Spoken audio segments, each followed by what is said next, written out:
Everyone, good evening. আমি পিঙ্কি। আমার নতুন এক ব্লগে আপনাদের সবাইকে স্বাগত জানাই। আশা করি সবাই ভালো আছো, আমিও খুব ভালো আছি। সারাদিন কোনো ব্লগ দেওয়া হয়নি, কোনো ভিডিও করা হয়নি, তাই ভাবলাম আজকে রাতের রান্নাটাই তোমাদের সঙ্গে শেয়ার করি।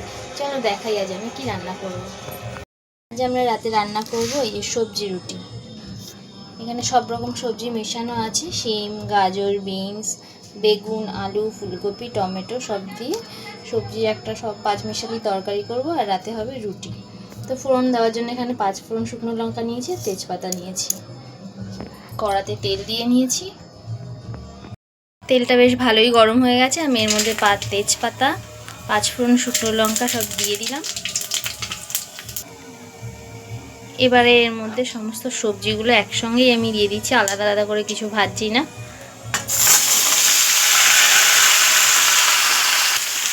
সব সবজিগুলোকে ভালো মতো করে নেড়ে সুন্দর করে একটু লাল লাল ভাজা ভাজা হয়ে যাবে, ততক্ষণ পর্যন্ত আমি এগুলোকে নাড়বো। দেখো সবজিটা কি সুন্দর কালারফুল লাগছে। তরকারিটা সব রকম সবজি দেওয়া আছে। শীতকালে রাতের বেলা এরকম সবজি রুটি খেতে ভালোই লাগে, আমাদের তো বেশ ভালোই লাগে আর আমরা খাইও। যারা যারা আমাদের মতো এরকম রাতের বেলা সবজি রুটি খাও তারা কমেন্টে জানিও কাদের কাদের পছন্দ। তো এটাকে আমি লাল করে একটু ভালো মতো ভেজে নিই। একটু আমার ভাজা ভাজা হয়ে গেছে সবজিগুলো। এর মধ্যে আমি হলুদ দিয়ে দেবো, সামান্য একটু লঙ্কার গুঁড়ো দিয়ে দেবো ঝালের জন্য। আর যারা আমাদের মতো এরকম হালকা পাতলা মশলা ছাড়াই সবজি খেতে ভালোবাসে তারাও এরকমভাবে একটু রান্না করে খেয়ে দেখো, মোটামুটি ভালোই লাগবে। কম মশলার মধ্যে চটজলদি রান্না হয়ে যায়। টমেটোটা দিয়ে দেবো। সবজিগুলো ভাজা হয়ে যাওয়ার পর আমি পরিমাণ মতো জল দিয়ে নিয়েছি। এখানে একটু মিস করে গেছি, আমি নুন মিষ্টিটা দিয়েছি যখন ক্যামেরাটা অফ ছিল। তোমরা তোমাদের মতো স্বাদ অনুযায়ী নুন মিষ্টিটা দিয়ে নেবে। তো এটা সিদ্ধ হতে থাকুক ততক্ষণ, তারপর আমি নামানোর আগে ধনেপাতা দিয়ে নামিয়ে নেব। পাঁচমিশালি তরকারিটা মোটামুটি হয়েই গেছে, একদমই হয়ে গেছে। তো আমি এখন ধনেপাতা দিয়ে একটু নেড়ে চেড়ে নামিয়ে নেব। ধনেপাতাটা দিয়ে দিলাম। ধনেপাতাটা দিলে কি বলো তো একটু সেন্ট ভালো আসে আর খেতেও খুব টেস্টি লাগে।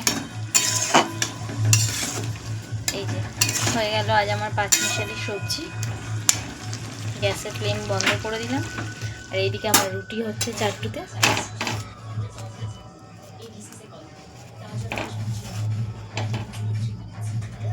আজ রাতে আমাদের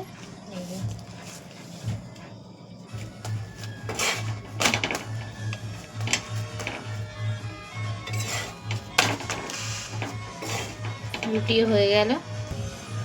এই আর একটা রুটি চাপিয়ে দিলাম চাটুতে। তো আস্তে আস্তে এইভাবে রুটিগুলো আমি করে নিই। আর এদিকেও আমার তরকারি কমপ্লিট, কড়া থেকে নামিয়ে নিই। তো চলো খাবো যখন, তোমাদের সঙ্গে দেখা হচ্ছে। দেখো তরকারিটা কমপ্লিট হয়ে গেছে, আমি বাটিতে নামিয়েও নিয়েছি। আর কত সুন্দর লাগছে দেখতে, গরম গরম ধোয়া হচ্ছে দেখো ওপর থেকে, খুব টেস্টি লাগছে। শীতের রাতে এরকম গরম গরম সবজির তরকারি আর রুটি আমাদের তো বেশ ভালোই লাগে। যাদের যাদের ভালো লাগে কমেন্টে জানিও। আর যদি আমার এই ভিডিওটা ভালো লেগে থাকে তাহলে লাইক কমেন্ট শেয়ার করো, সাবস্ক্রাইব করে পাশে থেকো। দেখা হবে অন্য এক ভিডিও, অন্য এক ব্লগে। তো এখনকার মতো সকলকে গুড নাইট, টাটা।